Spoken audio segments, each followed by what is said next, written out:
బగ్గుమన నోయిడా సంచలనాత్మక పోరాటం వీరోచిత తిరుగుబాటు అబ్ బహుత్ హో గయా బస్ అబ్ నహీ సహేంగే అని చెప్పి వేలాది మంది కార్మికులు నోయిడా, గుర్గాం, అల్వార్ ఇలాంటి ప్రాంతాల్లో వీధుల్లో వచ్చారు, స్ట్రైక్ చేశారు. పెద్ద పెద్ద హోండా ఆటోమొబైల్ కంపెనీస్ నుంచి కూడా మొత్తం బయటకు వచ్చేసారు. Work boycott.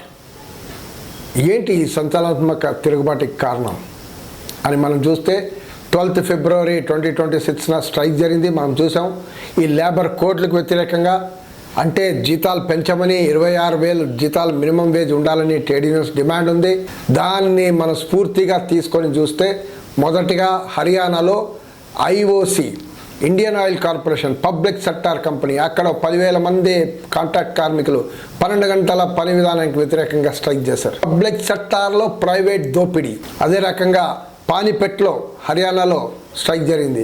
అలాగే హర్యానాలో మిగతా ప్రాంతాల్లో స్ట్రైక్ జరుగుతున్నాయి జీతాలు పెంచమని.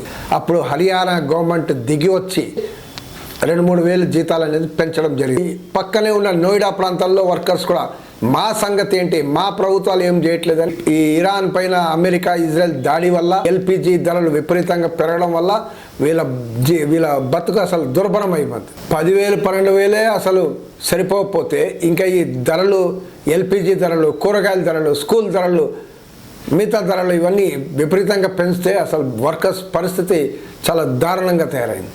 సో చాలని జీతాలు, వీళ్ళు డిమాండ్ 20,000 ఇవ్వాలి అని డిమాండ్. ట్రేడ్ యూనియన్స్ డిమాండ్ 26,000 ఇవ్వాలని. అదే రకంగా వీక్లీ ఆఫ్ ఇవ్వాలని. వీక్లీ ఆఫ్ లేదు, సెలవు లేదు. And that to forced over time. 10 నుంచి 13 గంటలు పని చేపిస్తున్నారు, ఓవర్ టైం ఇవ్వకుండా ఫోర్స్డ్ ఓవర్ టైం అని మనం చూస్తున్నాం. పిఎఫ్ లేదు, ఈఎస్ఐ లేదు, బోనస్ లేదు, అసలు బేసిక్ ఫెసిలిటీస్ లేదు వర్కింగ్ కండిషన్లో, వర్కింగ్ ప్లేస్లో. అదే రకంగా మీకు జాబ్ సెక్యూరిటీ లేదు. వాటర్, టాయిలెట్ ఫెసిలిటీస్ కూడా లేవు. టాయిలెట్కి కూడా ఛార్జ్ చేస్తున్నారు 27 రూపాయలు పర్ మంత్. చూడండి ఎంత దారుణం, చూడండి మేనేజ్మెంట్స్. అదే రకంగా ఈక్వల్ పే లేదు. అక్కడ కొన్ని పర్మనెంట్ కార్మికులు పనిచేస్తుంటారు, అవే పని కాంట్రాక్ట్ కార్మికులు ఇక్కడ పనిచేస్తుంటారు. కానీ ఓన్లీ 1/6 ఆఫ్ ద పే ఇస్తున్నారు, 1/6 మాత్రమే. కాబట్టి మాకు సమాన పనికి సమాన వేతనం అనే వాళ్ళ డిమాండ్ ఉంది. ఇలాంటి పరిస్థితులు, ఇన్ఫ్లేషన్ ఇవన్నీ పెరిగి, లివింగ్ కండిషన్స్ ఎంత దారుణం అంటే వర్కర్స్ 10 నుంచి 20 మంది ఒకే ఒక చిన్న రూమ్లో పడుకోబెడతారు. ఇక్కడే మీరు పడుకోవాలని. దానికి వెంటిలేషన్ ఉండదు, ఫెసిలిటీస్ ఉండదు, ఏముండవు. అంటే ఓ గొర్రెల్లాగా పని చేయించడం అని మనం చూస్తుంటాం. అదే రకం మహిళల పైన సెక్సువల్ హరాస్మెంట్ కూడా మనం వింటున్నాం అలాంటి ప్లేస్లో. ఇవన్నీ ఒక పేరుకుపోయినాయి. ఈ డిమాండ్స్, ఈ ప్రాబ్లమ్స్ అన్నీ పేరుకుపోయి ఆ రకంగా ఏప్రిల్ 8న పెద్ద ఎత్తున వీధులలోకి వచ్చారు. వీధుల్లోకి వస్తే యూపీ గవర్నమెంట్ హడావిడిగా ఒక రోజుల్లోనే మేము 20 to 20%, 25% పెంచుతున్నాం జీతాలు అని చెప్పి ప్రకటించింది. అంటే ఎంత? కేవలం 2,000 రూపాయలే. సరిపోవట్లేదు, కార్మికులు సరిపోవు అంటున్నారు. 2,000 మాకు 11,000 నుంచి 13,000 పెంచితే మాకేం సరిపోవు, మాకు కనీసం 15,000 ఇవ్వాలి, 20,000 ఇవ్వాలని వాళ్ళ డిమాండ్ అనేది మనం చూస్తున్నాం. హై ప్రాఫిట్స్, యాజమాన్యాలకి హై ప్రాఫిట్స్, కార్మికులపైన హై దోపిడీ. సమ్మె చేయాలంటే కనీసం మీరు 60 రోజులు నోటీస్ ఇవ్వాలని లేబర్ కోడ్లో ఉంది. వీళ్ళందరూ హమ్ జాన్తా అనే లేబర్ కోడ్కో అని చెప్పి స్ట్రైక్లో దిగారు. ఈరోజు మేము చేయదలుచుకున్నాం, రేపటి నుంచి చేస్తాం, చేసి చూపించారు. దీనిపైన ప్రభుత్వం కూడా పెద్ద ఎత్తున దాడికి పూనుకుంది.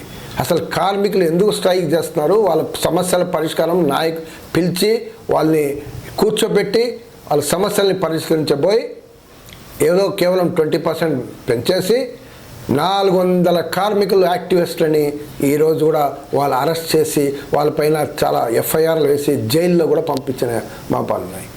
లాయర్లని కూడా అలౌ చేయట్లేదు, ట్రేడ్ యూనియన్ నాయకుల్ని అలౌ చేయట్లేదు. అక్కడ ఆ ప్రాంతాల్లో సపోర్ట్ చేయడానికి జస్ట్ పరామర్శిస్తామంటే కూడా అలౌ చేయట్లేదు. దుర్మార్గమైన రిప్రెసివ్ వాతావరణం ఈరోజు కనపడుతుంది మన ఇండియాలోనే. అసలు ఇవి న్యూస్ కాదా? అంటే హింస, డైలీ హింస నడిస్తే నార్మల్, వ్యతిరేకంగా తిరుగుబాటు చేస్తే ఇది లా అండ్ ఆర్డర్ ప్రాబ్లంగా తయారైంది. లా అండ్ ఆర్డర్ ప్రాబ్లం అయింది, ఇది తగలబెట్టారు, ఇది అయింది, అది అయింది అనేది పెద్ద అప్పుడు న్యూస్ వచ్చింది. కానీ ఇన్ని సంవత్సరాల నుంచి వాళ్ళపైన హింస జరుగుతుంటే అది న్యూస్ కాదా? ఫోర్స్ ఎవరిపైన వేయాలి? యాజమాన్య పైన వేయరా? కార్మికులపైన వేస్తారా మీరు దాడి? అంటే ఈ సబ్కా వికాస్ అనేది ఏం చెప్తున్నారు? సబ్కా వికాస్ కాదు, మజ్దూర్ ఎవరైతే ఈ సంపద సృష్టిస్తున్నాడో ఈ భారతదేశానికి జీడిపిలో పెద్ద ఎత్తున ఈ వర్కర్స్ వల్ల ఏదైతే జీడిపి పెరుగుతుందో, జీడిపి మేము పెంచుతున్నాం, సంపద మేము సృష్టిస్తున్నాం, మాకు కనీసం బెటర్ షేర్ ఇవ్వరా అని అడుగుతున్నారు వాళ్ళు. దాంట్లో బెటర్ షేర్ ఇవ్వరా అని మనం చూస్తున్నాం. ఎన్నో రిపోర్ట్స్ ఉన్నాయి. యాజమాన్యాలకి లాభాలు మాత్రం 400%, 500% పెరుగుతున్నాయి. కార్మిక జీతాలు, నిజ జీతాలు తగ్గుతున్నాయి. ఇలాంటి సమయంలో ఇలాంటి ఓ పోరాటం అనేది భారతదేశానికే ఓ పెద్ద స్ఫూర్తిదాయకం, ఇన్స్పిరేషన్. మేడే సమయంలో ఇలాంటి ఈ స్ఫూర్తిని తీసుకొని భారతదేశ ప్రజలు, సంఘటిత అసంఘటిత కార్మికులు కలిసి పోరాడాల్సిన అవసరం ఉంది.